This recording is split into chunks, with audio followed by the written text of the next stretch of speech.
राज्यामधील एसटी भाडेवाढी विरोधात ठाकरेंची शिवसेना आक्रमक झाली आहे आणि आज अंबादास दानवेंच्या नेतृत्वाखाली संभाजीनगर आणि मराठवाड्यामध्ये आंदोलन सुद्धा केले जाणार आहे। मराठवाड्यामधील सर्व जिल्ह्यांमध्ये एसटी तिकीट दरवाढीचा निषेध नोंदवण्यात येणार आहे आणि भाडे दरवाढी विरोधात ठाकरेंची शिवसेना उद्या सुद्धा राज्यभर आंदोलन करणार आहे।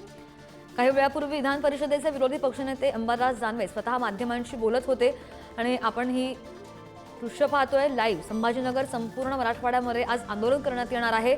नागरिकांमध्ये प्रचंड नाराजी आहे। अधिकची माहिती घेऊन आमचे प्रतिनिधी सुमित पवार आपल्या सोबत आहेत। सुमित, संभाजीनगरमध्ये ही दृश्य आपण पाहतोय, अंबादास दानवे पोहोचलेले आहेत। काय स्वरूप आहे या आंदोलनाचं?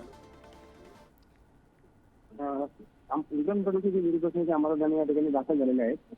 या ठिकाणी थोड्याच वेळात आंदोलनाला सुरुवात होणार आहे आणि त्या अनुषंगाने पोलिसांचा मोठा बंदोबस्त या ठिकाणी तैनात झालेला आहे। तसेच ठाकरेंच्या सेनेचे पदाधिकारी कार्यकर्ते या ठिकाणी दाखल झाले असून मोठ्या प्रमाणात पोलीस बंदोबस्त या ठिकाणी लावण्यात आलेला आहे। सध्या निश्चित आपण पाहतोय की आंदोलक सुद्धा जमायला सुरुवात झालेली आहे। या आंदोलकांशी आपलं काही बोलणं झालेलं आहे का? पोलिसांचा सुद्धा मोठा बंदोबस्त तैनात दिसतोय।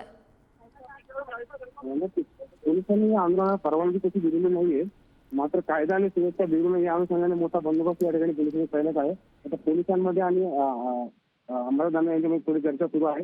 त्यानंतर या आंदोलनाला सुरुवात करण्यात येईल आणि त्यानंतर आपले अंबादास दानवे आपली भूमिका जाहीर करतील। पण मोठ्या प्रमाणात या ठिकाणी ठाकरे शिवसेनेचे कार्यकर्ते पदाधिकारी दाखल झालेले आपल्याला बघायला मिळत आहे।